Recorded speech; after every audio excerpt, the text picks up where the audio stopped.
This is John Drabinski, and you're listening to the Black Studies Podcast, a series of conversations examining the history of the field. Our conversations engage with a wide range of activists and scholars, senior figures in the field, graduate students, and everyone in between, culture workers and political organizers, in order to explore the cultural and political meaning of Black studies as an area of inquiry and its critical methods. Today's conversation is with Kyra Gaunt, who teaches in the Department of Music and Theater at State University of New York at Albany. She has published extensively on race and gender in both academic and popular venues, and is the author of the groundbreaking work, The Games Black Girls Play, Learning the Ropes from Double Dutch to Hip Hop from 2007. In this conversation, we explore the significance of musical study in the field of Black studies, the relationship between vernacular cultural practices and world and idea making, and how a focus on the experiences of Black girls and women shifts our understanding of the meaning of Black study. Good afternoon, Kyra. How are you? I'm great. How are you? I'm fantastic. Super excited to have this conversation with you. It's Friday, and as I always say when I record these on Fridays, it seems like I always say it, I'm never too old to be excited about a Friday. I love the end of the week.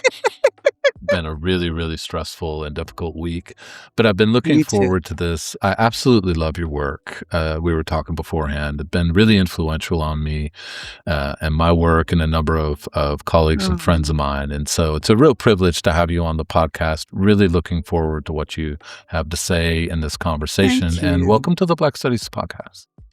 Thank you. I'm bringing my blackety black self. Here I come. Well, it is the Black Studies Podcast, so please do. Well, I want to ask you, of course, about your research and how you think about the field of Black studies and musicology's place in that and all of those sorts of things. But before we get into that, I wanted to ask you a more personal question, really, which is what drew you to Black studies? What drew you to the study of Black life? And really, for me, always that companion question, what keeps you connected to and sustains you in relation to this kind of work? Hmm. What draws me in? What drew me in, and what keeps me in? Um, Probably something that was planted before I would ever have known anything about Black studies was in high school. I went to high school in the DMV, and um, I'm born in Bethesda, Maryland, raised in Rockville, Maryland. My mother's native to southeast DC, and I love that correction. I'm sorry, the correction on Southeast. I love that. You really are from the DMV. Thank you. one day I went to Capitol Ballroom when I was in grad school at Michigan to see the Roots. And there were so many white people in the thing. I was like, white people go to Southeast. I was like, okay. Did you hear my Black Siri? It didn't come over. Good. It didn't come over from my No, it did laptop. not. Okay. That's voice 3 for those people on Macs. Okay. Okay. I'm in high school. Um, and I joined, the Black Student Union in 1977, 78. And there's a picture in my yearbook of me with the group. I was I was not popular. I was very, very shy. I was a fancy dresser because my mother won't listen to this probably, but because my mother's boyfriend was a drug dealer, and he was like, "Why don't you dress up? Why don't you?" So I could have been best dressed, but I graduated a year early, and I actually didn't have any Black or African studies, anything, until I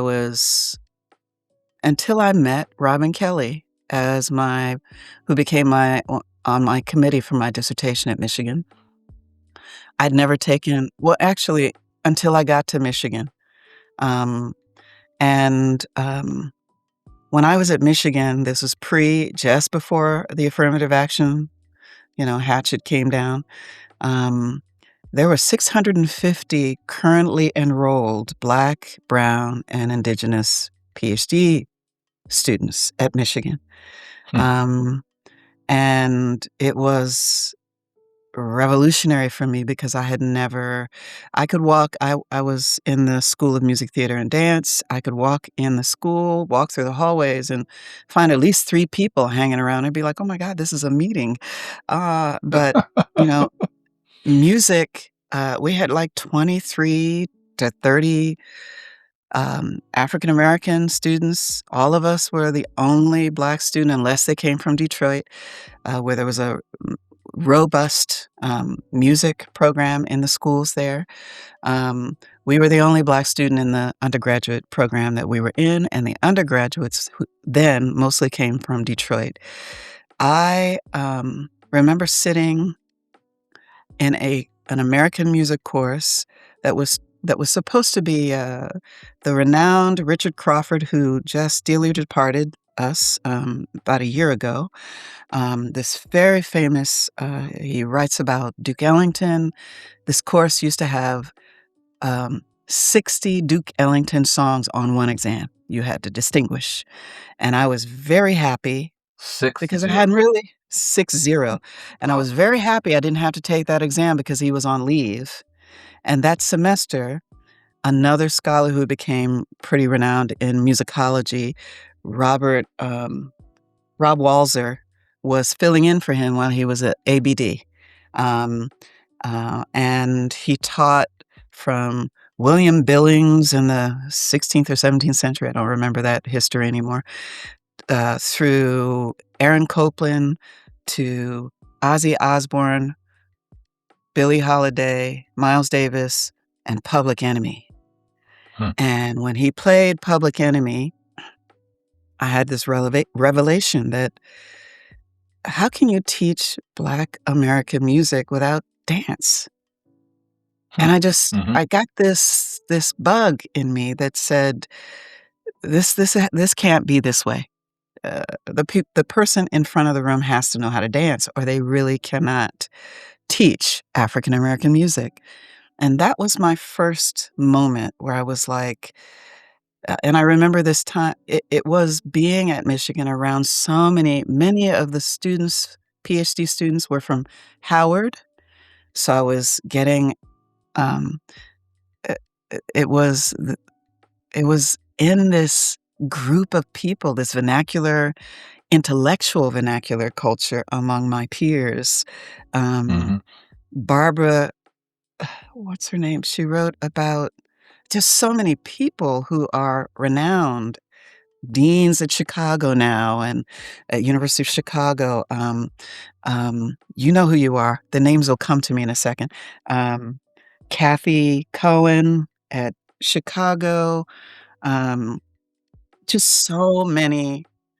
Um, Barbara Ransby. Um, just so many people. And it was also the time that Clarence Thomas was being nominated. Mm. And I was one of the women who spent $20 with hundreds of other Black women to put a full page ad in the New York Times in defense of Anita Hill. And a few years ago, I found on the internet the email from the Black men at Michigan who were like, "Let's stay back. Let's hold off and let the women take this. We'll do our own thing elsewhere." Mhm. Um, and that would have been Robin Kelly and others at the time. And so, uh, so many scholars. One of my friends who from that time, he's a scholar at John Hopkins in Black Studies. Um, I can't think of his last name. Oh, Just Lester so many. Spence? Lester Spence. Just so many. I went from 0 to a house of plenty of Yeah. African American historians, psychologists, sociologists. Claude Steele was at Michigan at the time, and the whole um, bell curve thing happened at that moment. Mhm. I saw Cornel West speak for the first time, and Angela Davis, and Michigan was this place where there was real radical resistance and talk, but it wasn't happening in the School of Music, Theater, and Dance, and I would be the catalyst because I was always hanging out with those people. I became the president of what was the minority organization of Rackham, the school, the graduate school, and we that year changed it to the Students of Color of Rackham. It was just a pivotal time. We also started the Black graduate students there started the National Black Graduate Student Association. I was at 1 or 2 meetings, so I can say I was one of the founders. Um, and so it was just a burgeoning time. It was, uh, within decades of what was called BAM 1 and BAM 2, the Black Action Movement that led to us having a vice provost of minority affairs, a minority house on campus. It was revolutionary, including, one of my friends of that time who's a presidential professor at CUNY Grad Center, Juan Battle. Anybody in sociology knows him. He's up there with Patricia Hill Collins or beyond, and, he said that our president, President Duderstadt at the time, um, I was telling my partner that we had Diversity Day, where before Martin Luther King's birthday was a holiday, we would have a march on campus, and we'd rename all the buildings, Cesar Chavez and Martin Luther King, and they were all named after white benefactors, and they would rip them down, and so, I mean, it was a real radical time for me, and, I I was actually a voice major. All of my degrees are in voice, classical voice. But I wanted to be Shaka Khan or Minnie Riperton or something like that, and that wasn't offered, which is, to me, kind of a testament to, um I think it is a testament to scholars like Robin Kelley and Tiffany Patterson and others who helped those of us like me, African American or African students of African descent, discover that our music was missing from these Mhm. institutions of Mhm. music. Um, and most of my generation of scholars, Guthrie Ramsey, um, uh, Stephen Newby, who's a composer, um, Louise Toppin, who is a renowned vocal teacher and performer, diva. Just so many people come out of these institutions, whether it's Michigan or Chicago, that have changed the reality for us. I don't always know if it's the same for the generations of students that I teach at University at Albany. Mhm. I don't feel like they get as I can ask my students right now if you've been to a Black Lives Matter protest. Now, they're a little young, but it's like they've never heard of it, like they've never even Yeah. thought. But they do activism on campus, but I don't see like, the National Black Graduate Student Association was we connected all of the Black students at different institutions. I learned a pivotal insight from a random conversation at our first or second conference at UC Berkeley from a linguist who told me that African Americans excuse me, that people of African descent who were imported through the transatlantic slave trade did not speak the same language, and, that they had a linguistic, for lack of a better word, a trace of their African tongues led them to not be able to say the words T-H-E-R. There's no th sound and no R sound, in African languages. So how do you say this, that, and them? You say this, that, and them. And I've been using this in my class.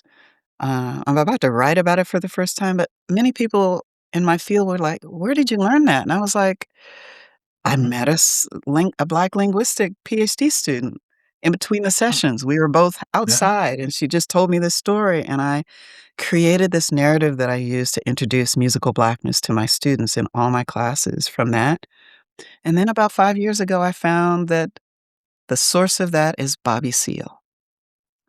There's a Oh. lecture that he gave in which he said that he and Huey Newton got library passes in California to this library, and they went to it, and they found Melville Herskovitz's work, and in it, they learned about this, and he Mhm. has this whole thing, this them, mofo, do, like a whole vernacular expression to help you a mnemonic to help you remember it. And for me, you had said, to me earlier, maybe before we were on air, that this vernacular thing is really vital and important and that my work sits in that domain. I've always considered myself not a popular music scholar. I am a vernacular populist music scholar.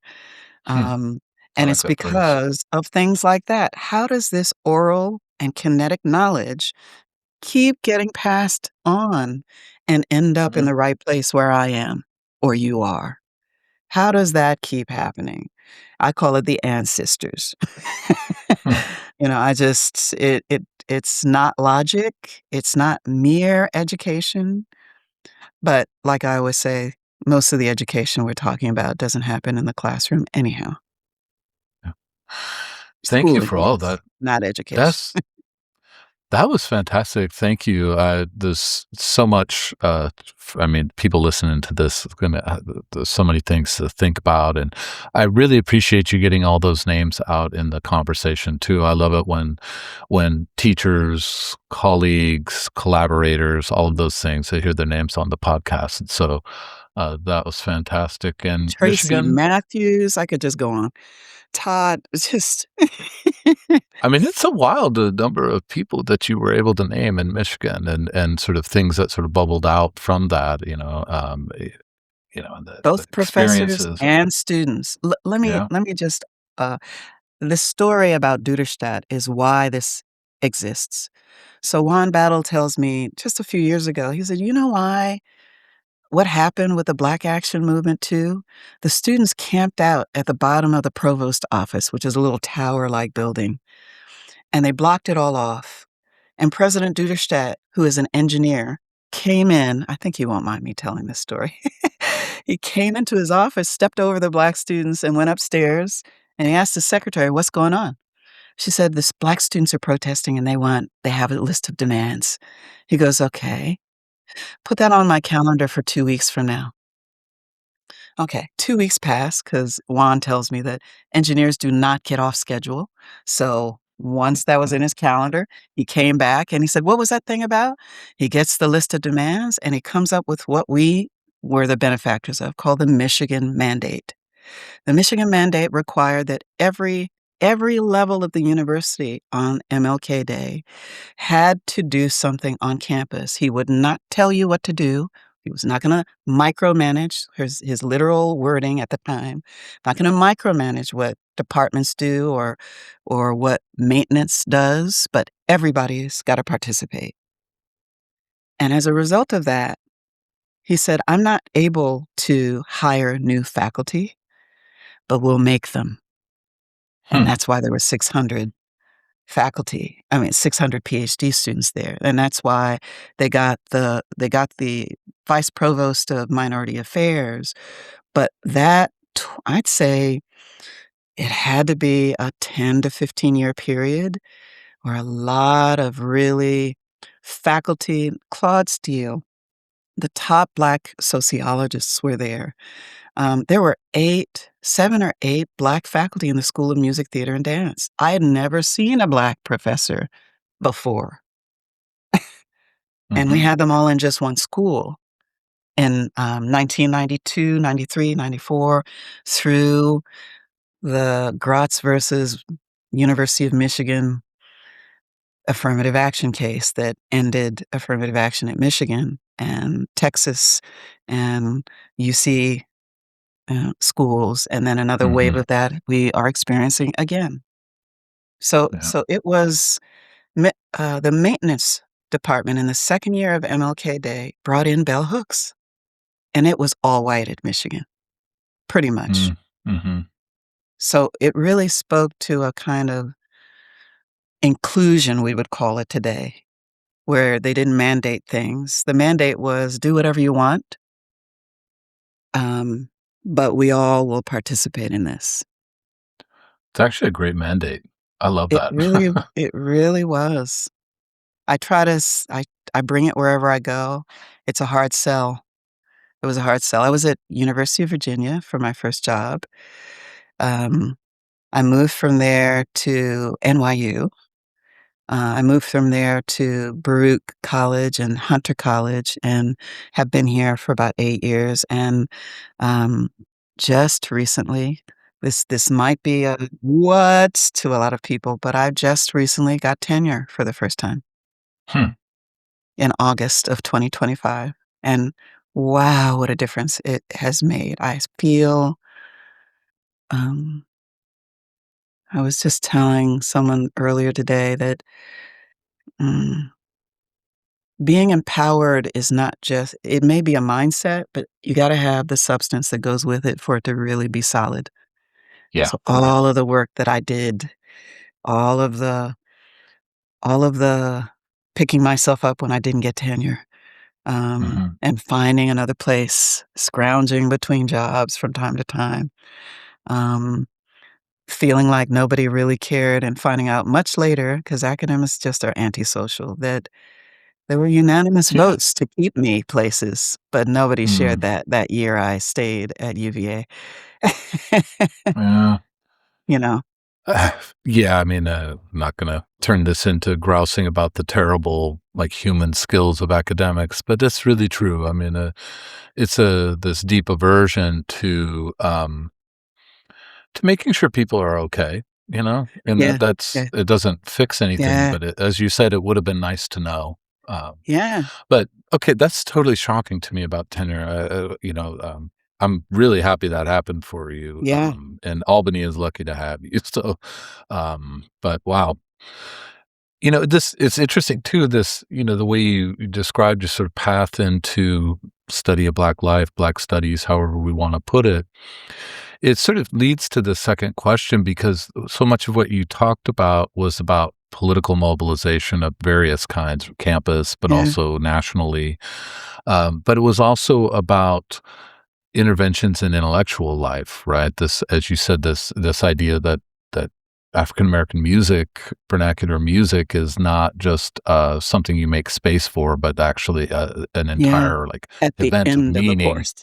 Exactly. Yeah. Right. And so, it makes me, really interested to hear how you understand the field of Black studies because, of course, the field of Black studies or how you the sort of portrait you work with, because the origins of the field are really that tension between, the late 1960s, the demand by students that there be a place to study Black intellectual life, that disciplines hadn't done that, and Black studies was going to be that and has been that. Yeah, But it was also that moment where the radicalization of Black liberation struggle had really contested those boundaries between study and activism, between books and mobilization, between classrooms and communities.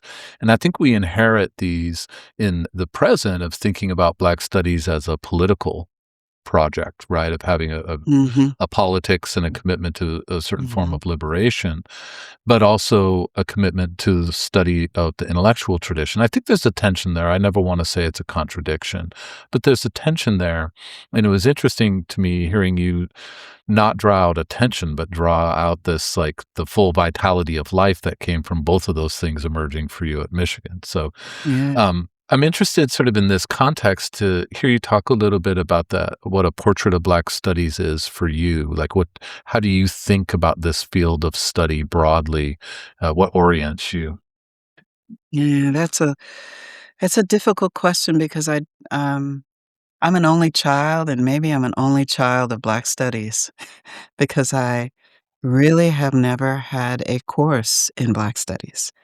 I've had to cull my own connection to it through people like Robin Kelly or, reading and being a huge fan of June Jordan and Toni Morrison and being friends with Ruha Benjamin recently and knowing Imani Perry for a long time.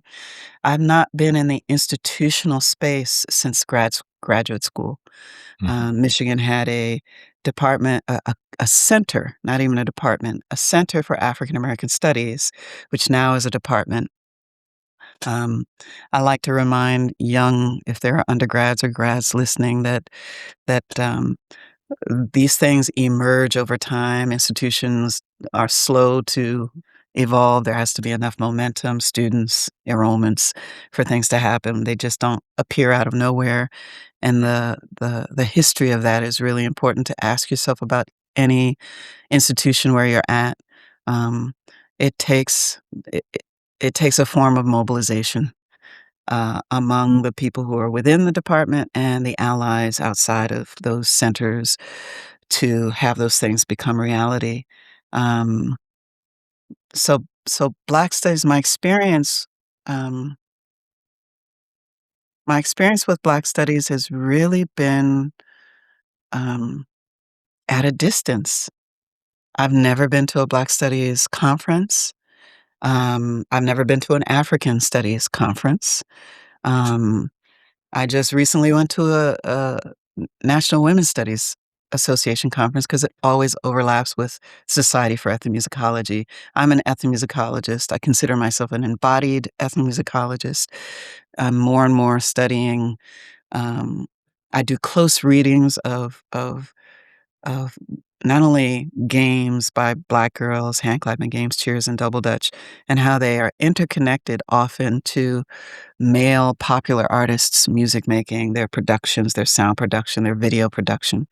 Um, um, but I really feel like I really am an only child of Black studies. I love words and reading, and I wouldn't say I grew into becoming a someone who reads. I would just dabble in books and I would find things and I'd run with ideas. And I still do this in many ways. If something strikes me, for example, I've been reading a lot of Ruha Benjamin's work.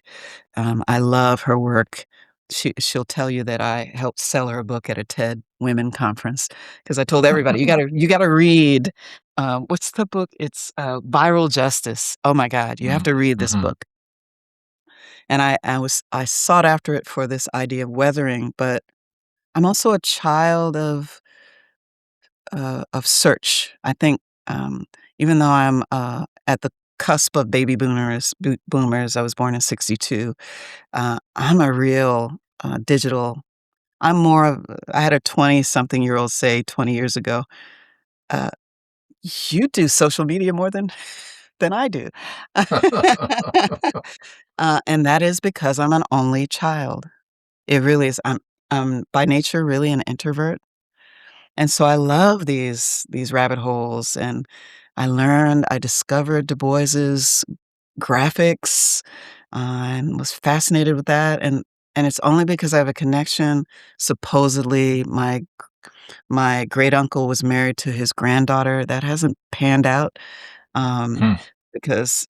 but we did migrate um, out of slavery.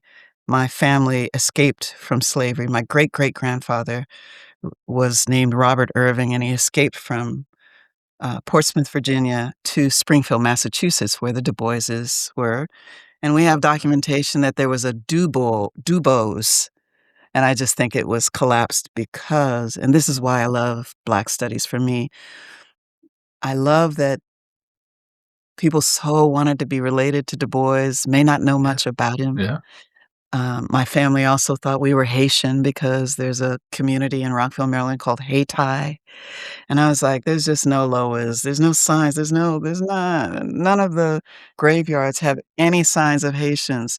But we probably admired the revolution. People in that neighborhood probably where somebody went to college and learned something. At Howard, my great uncle went to Howard. People learn by word of mouth about Mhm, these things, even if it's like a game of telephone and it's not accurate. The mhm, kernel of it, they latch on to, often in hindsight. Um, so for me, you know, I feel like I imagine what the field of Black studies is a lot, and it's very mhm. much informed by, that I was a colleague of Fred Moten's when he was at NYU.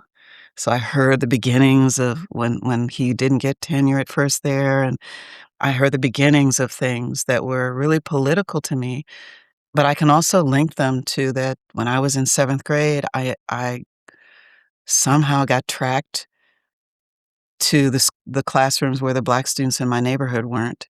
And then one day I was in the class with them, and I was like, "Huh, they're teaching down to these students. What's going on here?" Like, Mhm. and I corrected a teacher.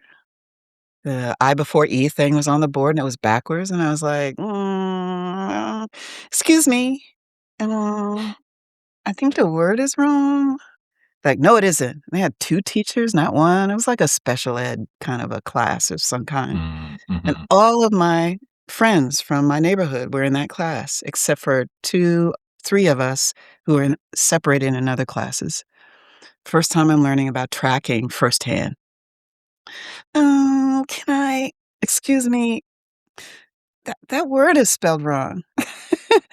And they sent me to the principal's office, and then my single mom had to come to school, and I'm waiting in the principal's office like little Ruby Bridges.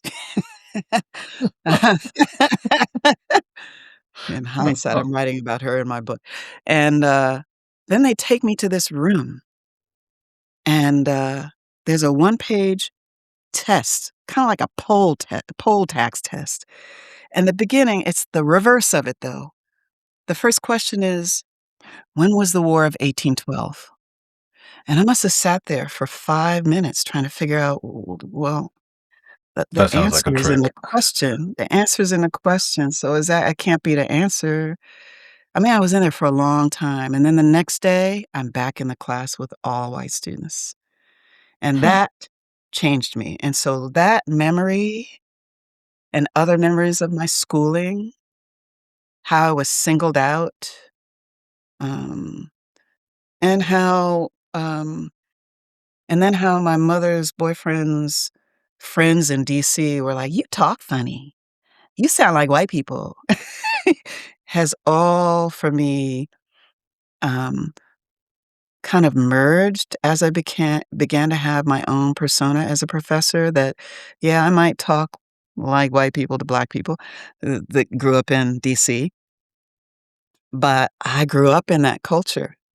Um, I was a dancer, and my mother danced with me, and my mother grew up in a segregated community that was a 50-mile radius where everyone knew each other and went to the same high school and junior high school. And still to this day, my mother's, in her mid-80s, she still knows, like, can run into people th when we're in DC or somewhere and be like, "Oh, yeah," know all the names. "We saw James Brown up at so and so," like, so, um, mine is an imagined, like, I have to piece it together because I still am the only Black professor in my music and theater department. Um, the Black faculty at almost all of the institutions I've been at don't really connect, like, they can't sustain connection. Hmm. Um, Albany, it's really because Rockefeller built this place, and it's very decentralized, like, there's no faculty dining room. There's no way that you're just gonna randomly pass a colleague from Africana or women's studies. You have to go out of your way, and most people, like, I have a colleague who's been on campus for 30 years who doesn't know where the campus center is. Hmm. I It see. feels like I'm always isolated, and this can be a benefit because I'm always bringing Black studies to things that most people in my departments or in my affiliations with other faculty are not familiar with. Um, but one thing I say, I think I said this to you in my email is, Black studies, I don't know. Oh, I know one professor to date, and I may be wrong because I have a small sample. I don't see everybody because I'm so isolated. I have Mhm. one colleague in ethnomusicology who's in African American studies, but Hmm. most Black studies departments don't hire ethnomusicologists. Yeah, yeah. Ethnomusicology, study of music in its cultural context. We don't study dead people. We study by by immersing ourselves in the firsthand personal study of local settings, and it can be anything from studying Blacks at the Met Opera to studying what I do, Black girls twerking on YouTube now, Um, it can be, sound studies of language or music and song and dance. It can be, and it's always struck me that there are very I want a world where every Black studies department has an ethnomusicologist or a musicologist on faculty. Yeah, I mean, I know that we talked about this a bit. I mean, it was one of the reasons why I was really glad you had time to be on the podcast. Stephanie Shonikin is, of course, Yeah, a exactly. musicologist, been in Black Studies, is also my boss here. She's on the podcast, so if people haven't listened, That's it's a who I was thinking fantastic of. conversation. Yeah, and Stephanie and I had talked about, like, this is a problem in Black studies. I mean, I could not agree more. And Yeah. it's absolutely bizarre to me. It's just one of those things that doesn't make sense at any level. So, and I you've have a sort of theory. I have a theory. It's just short. I won't go too deep in this, but, um, music would awaken your embodied knowledge, and that's a people problem for who scholars. Yeah, there it is, and we already are afraid of Black studies in many ways. Um, so we would we don't we don't want that. This for those people who are not this is new to me the last couple of years. Your 8th sense is called interoceptive awareness, and it's your bottom-up sensations that meet with your top-down cognitive labeling of things. So you feel, uh, moved to dance, and it's because you know, you grew up in a culture where ululation is a part of celebration. La, la, la, la, la, la, like, and, um, that the top down is that this is ululation, we're celebrating. Whereas that might be like Indian songs, the stereotypical, you Hmm. know, so interoceptive awareness means that you're in touch with your body and your brain. Yeah. And there's just so much throughout academia. It's why I think we belittle music and theater departments because we don't see them as essential to the humanities. They're periphery in a lot of public schools, um, not all, but many, unless they have somebody who's really curated that knowledge and that embodied tradition and also brings it for me, I bring it into the classroom, even though I have a white colleague named Carrie Miller, who talks about even just having, she calls it DIY, do it yourself and do it again ethnography, where even if you don't master musical Blackness, having a sense that my participation might ruin spirit murder the whole room is is a way. This is, Bettina Love's, term, spirit murdering children in schools. Um, even knowing that, wow, that person is a sophisticated dancer. Hmm. Like, I saw something on Facebook the other day that said, it might have been Imani. Oh, I'm reading this in, Ruha Benjamin's Imagination: A Manifesto, where she cites, let me just cite this. I was like, "Let me bring this book." It's just a quick little thing. She says, "The scholar Imani Perry of Princeton gives voice to what such mental freedom has meant to us, imagination. Imagination has always been our gift. That is what makes formulations like Black people are naturally good at dancing so offensive. Years of discipline that turn into improvisation, a mastery of grammar, and an idea that turns into a movement that hadn't been precisely like that before. That is imagination, not instinct." Just I love that. beautiful. So you can't, you awaken something. Why protests and, marches, they awaken something in people, but you can't stop there, and you have to understand what it is. It's our interoceptive awareness of each other.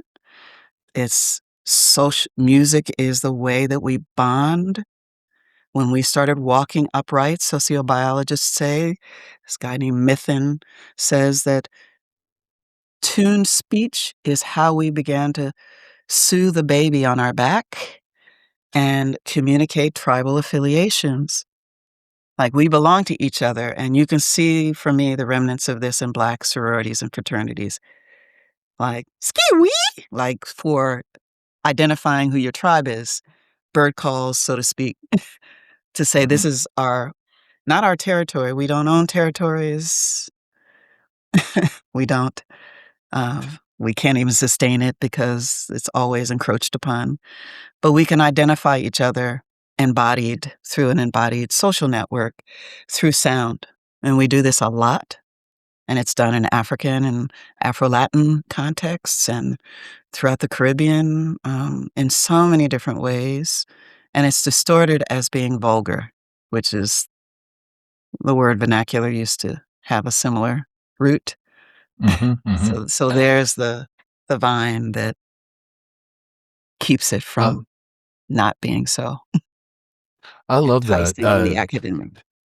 There's so much in what you said, so thank you for that. I mean, people listening are gonna have, run to their bookshelves and their search engines, but also intensely thoughtful. I mean, one thing that, a number of comments you made, reminded me of in a course I taught a couple years ago, I guess now, a graduate course on Caribbean critical theory, and we were reading this Suzanne Césaire essay, Yeah. and she talks about the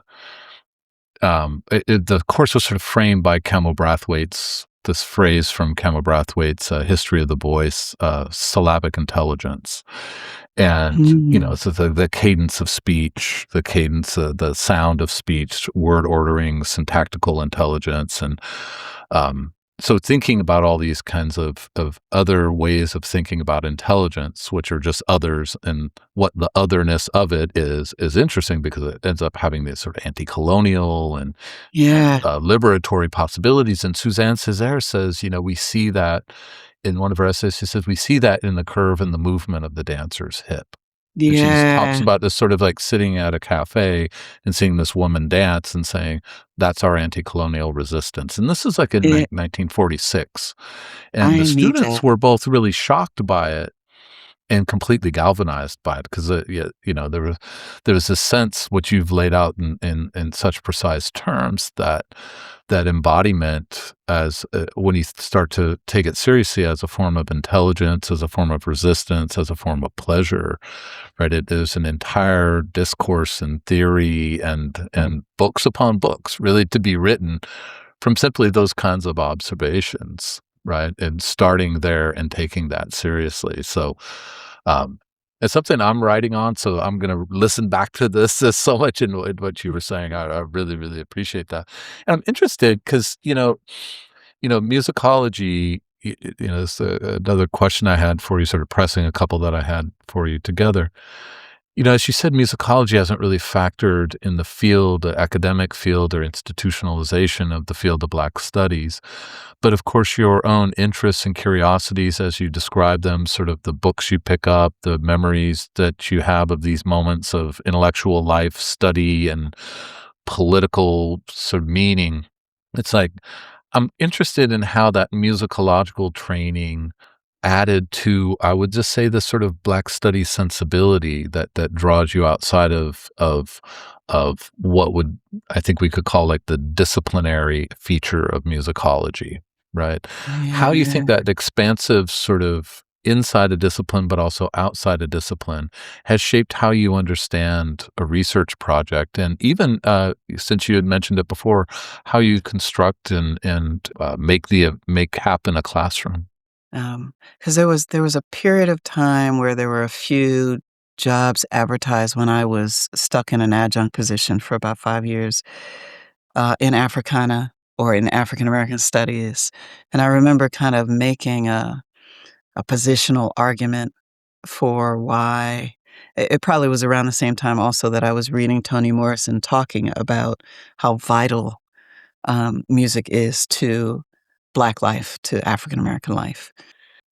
I feel like, I'm trying to be Ishmael Reed in Mumbo Jumbo in the sense of, there's a there's a news clipping about President Harding over here, so when I go to TED and I'm with all of these elite people, Bill Gates and, uh Ruha Benjamin was there, and the heads of Google or Glenn Close or, uh, I'm introduced to things that I'm like, "Uh-huh, that" I I don't know why I feel like I've been like, sometimes I think I'm a griot because it doesn't make sense that I haven't deeply studied Black studies, and yet it is so essential to the way I view these spaces that I happen to have been graced to be a part of, and why, um, like, I I can't explain why I am so enamored of, stumbling upon Octavia Butler and thinking, this essay called Speech Songs so speaks to what I've been doing. How have I missed all of this my whole career? Um, and the same would be true of what you just described of Suzanne Césaire. I'm like, "Oh my god, this is what Cornel West was alluding to in this kinetic orality that I've become known for," that he says, and also reminds me of Robin Kelly's Freedom Dreams, that kinetic orality, he wrote, "The concrete, everyday response to institutionalized terrorism, slavery, or Jim Crowism was to deploy weapons of kinetic orality, passionate physicality, and combative spirituality to survive and dream of freedom. By kinetic orality," Cornell writes, "I mean dynamic, repetitive, and energetic rhetorical styles that form communities." A page before, I'm talking about Paul Gilroy saying a similar thing in Black Atlantic. Antiphonal That's Cornel styles, and West at his best, by the way. it That's really is. fantastic. Antiphonal styles and linguistic innovations that accent fluid improvisational identities. By passionate physicality, I mean bodily stylizations of the world, syncopations and polyrhythms that assert one's somebodyness, yes, Reverend Jackson, somebodyness in a society in which one's body has no, and I wrote, perceptible public worth, only economic value as a laboring mechanism. If I were to say what I can say is, it's only Black studies, June Jordan talking about bringing the person back you Yeah. know, into Black studies. Um, it's so essential to how I understand the organism environment I am in the world. It links this is a phraseology from John Dewey's work, in pragmatism, or what he calls transactionalism.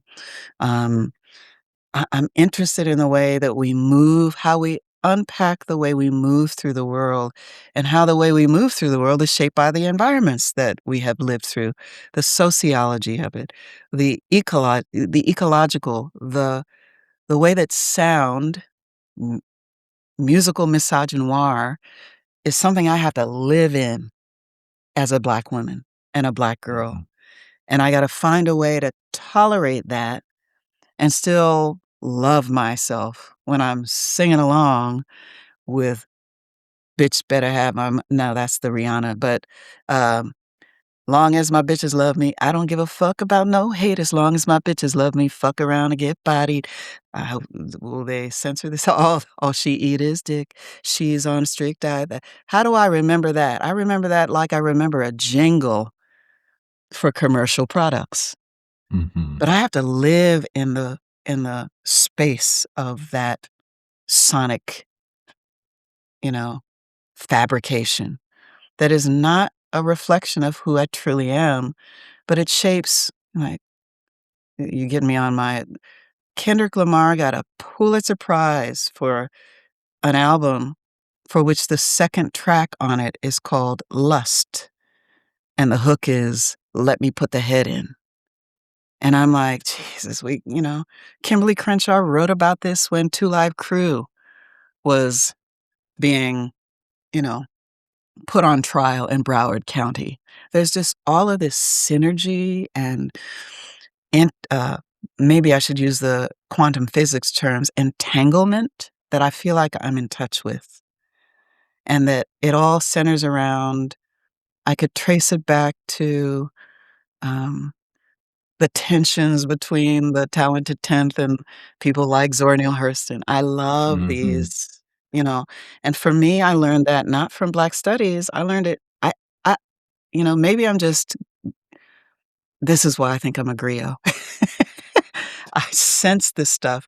I wanna say I learned it from teaching cultural anthropology, in which there were no when I was teaching it, I didn't know, um, Amy, my dear colleague at Yale, who teaches in cultural anthropology. I know these people so intimately, I don't remember their full names when I'm thinking off the cuff. Um, um, but I just feel like I need for my students. I'm fortunate at Albany to teach a course of up to 150 students in my hip hop, maybe 2 sections with no TA. But, I came from studying jazz with Barry Harris, who taught an oral style of teaching jazz to professional musicians and amateur musicians behind Lincoln Center for probably 40 or 50 years, and it wasn't based in literacy of lexical knowledge. It was based in understanding how sounds merge together and learning the technique, and that it was through humans, it was through the Yeah. social relations, not through the book. Mhm. The book is important. It's not the book. My students are like, "It was in the book. I wish you had video." Like, I'm using a book in front of me, I make it talk. I'm like, "The book said." I'm like, "The book didn't say Yeah, anything. yeah, yeah. Somebody wrote that." Stop saying that. Stop distorting, abstracting who we are from its reality, from its sentient, embodied, fleshy reality.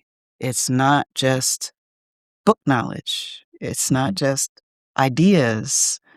It lives and has lived and is living in the world.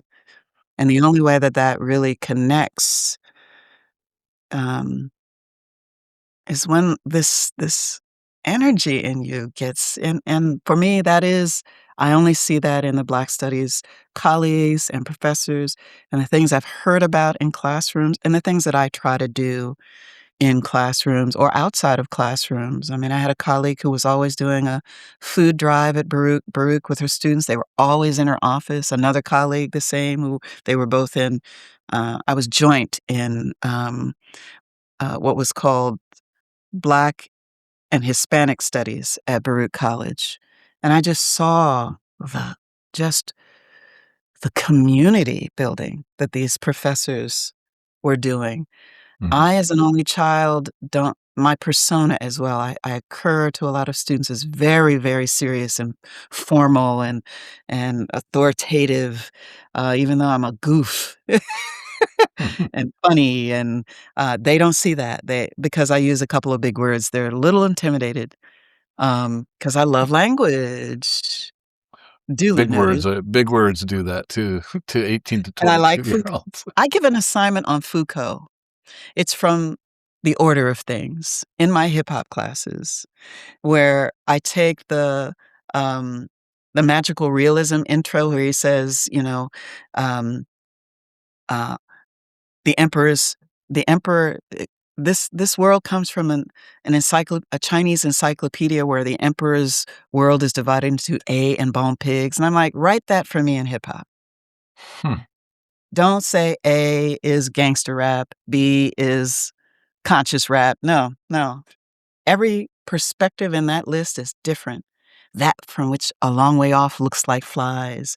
So in many ways, I'm doing what there's a famous, musicologist, Christopher Small, not to be confused with Biggie Smalls.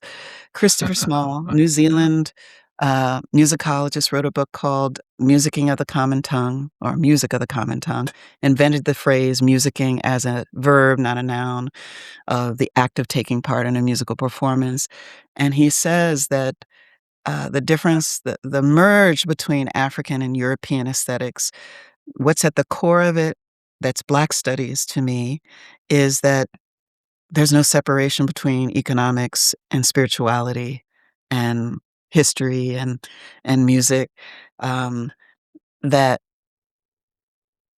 that music is what makes it makes the moment. There's always a way to make social happiness even out of despair. Think the second line in New Orleans. There's just always some reinvention or remixing happening, always, Mhm. and at the kernel of that is something old, something being restated, remixed. I mean, this just I could talk about the changing scene with Amiri Baraka. So, I mean, my pathway has not exclusively been through literature. It's mostly that if, like you told me about your book as we were talking before, it's through that. The only child in me wants to connect with the people that I'm related to. And then I learn about new books and new knowledge. If somebody mentions it, that's really, I'm carrying like Pigpen and the Peanuts Black Studies with me. I know it sounds like it's dirty, but I don't mean it that way. I mean that it's an aura Yes. that people don't like. People don't like it. That's the anti-Blackness spirit that I find. They don't like it. But I'm like, I don't know who to be without that. Thank you. That's man. There's so much about about what you were saying. It makes me think back to some of the I don't know if they're like tropes or truisms or what I would want to call it technically, but the conversations about Black studies as a field in relation to community.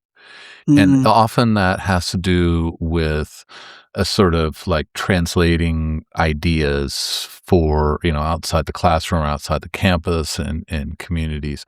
But I think what you're reminding me of and anyone listening of is the expansiveness of that sense of community. That community is also, what is our information? What is our theory? Where not where are its roots, but where does it live? And therefore sort of where do our words always return? And I think you give a really sustained, really amazing testimony to that. So thank you. yeah, I know we're winding down. Um, I really believe, and I've seen it among the ethnomusicologists, that Black women, um, hip hop studies in schools of music and music departments was led by 4 or 5 Black women. It would not have come to schools of music or departments without us. Portia Maltsby, Cheryl Keys, Dawn Norfleet, um, I'm missing somebody, and myself. Um, and the same is true of the next generation I'm seeing, Alicia Lola Jones, who now teaches in the UK, Allie Martin, one of her students, who is doing noise and creating beats at, she's from DC, she does noise, this infringement on you can't stand African drumming in your neighborhood when it gets gentrified. Um, there's a scholar at Penn whose name is escaping me. J I'll look it up. Um, there are people doing exactly what you articulated to me, this real merger and emergence of, kind of what, Adrienne Marie Brown talks about. I'm not trying to name drop, these really are a I don't see this as core. not name dropping. It's like, let's bring Yeah. names into this. I love it. Yeah. Yeah, it is there's a wonderful essay in ethnomusicology called "There Is No They There," and one of the tenets is you need to know the names of the choreographer of this. It's called Kecak from Indonesia. It's a monkey chant, but it has a huge like history, like the Sundiata tale behind it, and people just reduce it to some weird little thing where men sit around and chit chit chit. And I'm like, there's actually a composer behind that. So yeah, it isn't name dropping, but I want to make sure people don't think I'm doing that because there's always this little voice that Yeah. I got to contend with the stereotype threat. Always double conscious. Always, always there. Well, I'm like I said a couple times already. I'm always so happy when people's names come up in this. Often the names that come up, they end up on the podcast because Ashley and I go Google them and get them on. So, well, let me ask as a last question, a sort of big vision question. Thinking about Black studies, study of Black life, however we want to put it. What is sort of in that context, what is the question you would want us to be asking, or what is the issue you would want us to all be thinking about? Okay, her name is Jasmine Henry at Penn. Um, Ah, great. uh, I think, um, I love paradoxes, so I think this is a great place for me to speculate and imagine aloud. Um, Perfect, because, like, paradoxes, if there were no paradoxes, I would be out of a job, so thank you. right. Um, for the last few years, and I think this is the power of having people, of not being too having nepotism, like the same people in your network, uh, that we go to conferences and we meet new people and things. But this idea that, and now I'm going to talk myself out of it trying to explain it. Um, in the last few years, I've been teaching less, um, but still, like I used to have a. I started out my career with a huge course pack that we never got through. Um, Now I might choose pages of like a Zora Neale Hurston essay or a page and slow down because um, I think we cannot afford to teach the smart kids in the room, the ones who like reading, who can read a whole book, who read several books, who can hold all of that while talking and thinking about it, who are we're exceptions, those of us who do Mm, this. mhm. But there's a young man I call Gritty in my class. Um, he's really sensitive, but he looks gritty on the outside. Like he's like, "I want you to know I'm really going to class. I gotta work. I just want here's my schedule," showing me the phone, and I'm like, and I know other non-Black professors look at him, or some Black, like even yesterday, I had experience with one of my Black students who is, I think, a genius, but I've been overlooking him because he looks like he's not paying attention. Um, I think we should rethink, not be so precious about what we think and who we think we are as Black studies. Um, and this is probably not gonna be, I don't know, I'm not really in the core, so I'm speaking from the periphery. Um, but I don't talk about race, and yet my students, Black and non-Black, start talking about it more. I don't talk about gender explicitly anymore. I'm teaching it, but I don't bring up the language. But I'm naming people in it, and I have them embody. My class is unique. I really would like to spend the latter part of this phase of my life helping people see how to do what I've been doing.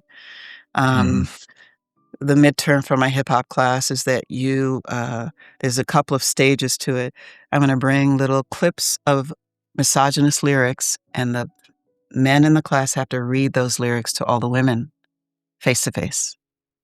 And Wow. then the women have to read it back to them because we have to, I call it patriarchal ventriloquism. We have to mouth those things about dicks and all of this stuff all the time. Um, and it came from that I did a similar kind of exercise. And one of the students at NYU said, I wasn't just in her shoes, I was in her underwear.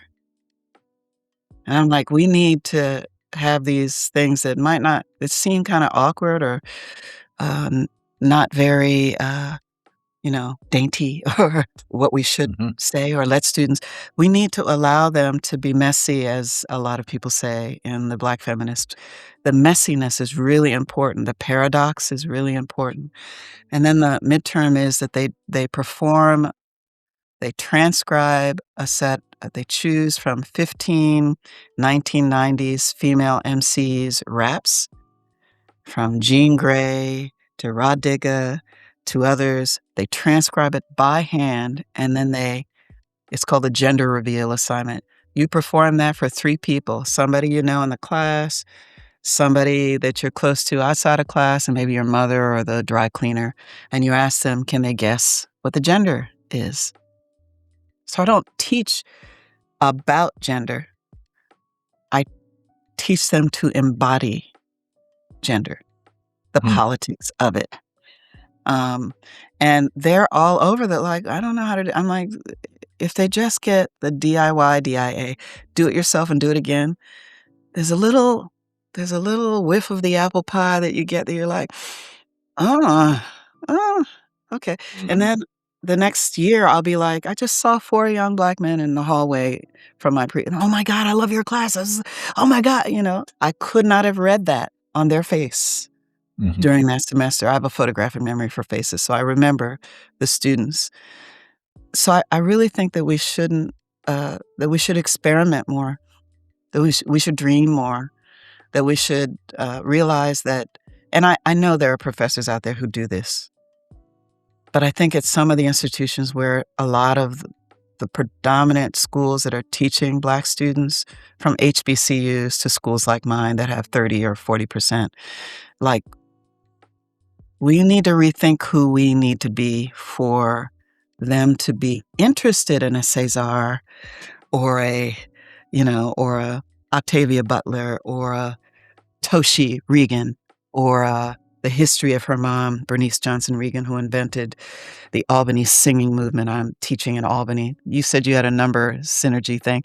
I have a city synergy thing. Like, Mhm. I'm teaching in Albany, New York, and Bernice Johnson Regan is one of my patron saints of what I do and how she taught. She I only saw her a couple of times, but she taught me this teaching philosophy that if we're gonna sing together, everybody's gotta improvise. We can't sing all unison, it's boring.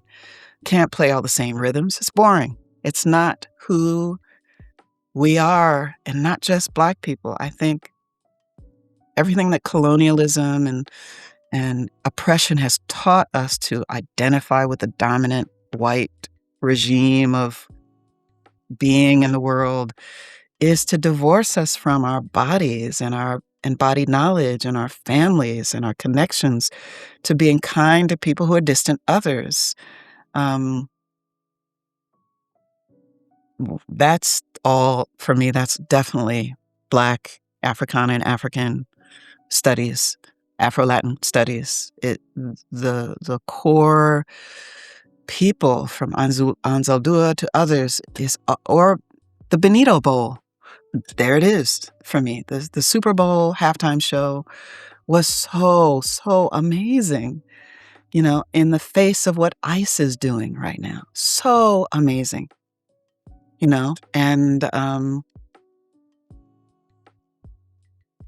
so I don't know how to articulate it any better than that. I like That's that. what it is for me. That's what it is for me. I like that, and, I mean, it's a fantastic place to end, and I love the not just the encouragement, the kind of urgent exhortation to, to try something different. I know, and that sounds really trite, but, And put your w students in the center. Do and team-based learning. Surface what they're absolutely. thinking so you know the gap. The other And day, like, I was like, "Really? You don't?"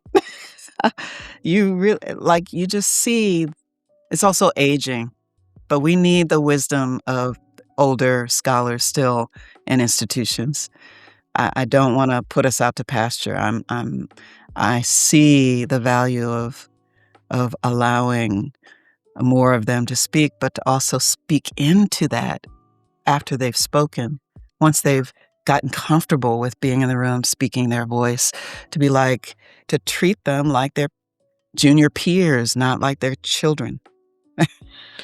And whatever risks there are and sort of awkwardnesses, I mean, you described them as existential awkwardnesses in terms of these, reading lyrics to each other. But, with risks and anxieties, there's also just immense pleasure. And I think you've really brought that Yeah. out. So, Thank you.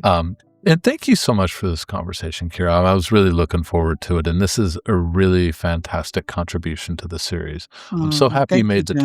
time, and I'm I really know appreciative of your thoughtfulness. your listeners don't know. I was like, "No, I don't have time. I can't do this. I've got something going on today." And, I'm so glad that you convinced me, but also it wasn't a hard sell. So thank you. I'm I said, "We delighted need to meet you. musicologists," and you're like, "Hey, you do need musicologists." I've been saying I'm this for glad. years, right? I couldn't agree more, and it's fantastic. We'll get So, more with work for you and hire, Stephanie are a great like start. Smallbany is can't contain me. No, just kidding. Well, have a great rest of your day, and Thank you. yeah, thank you again for this. It's been fantastic. Thank you. All right, take care.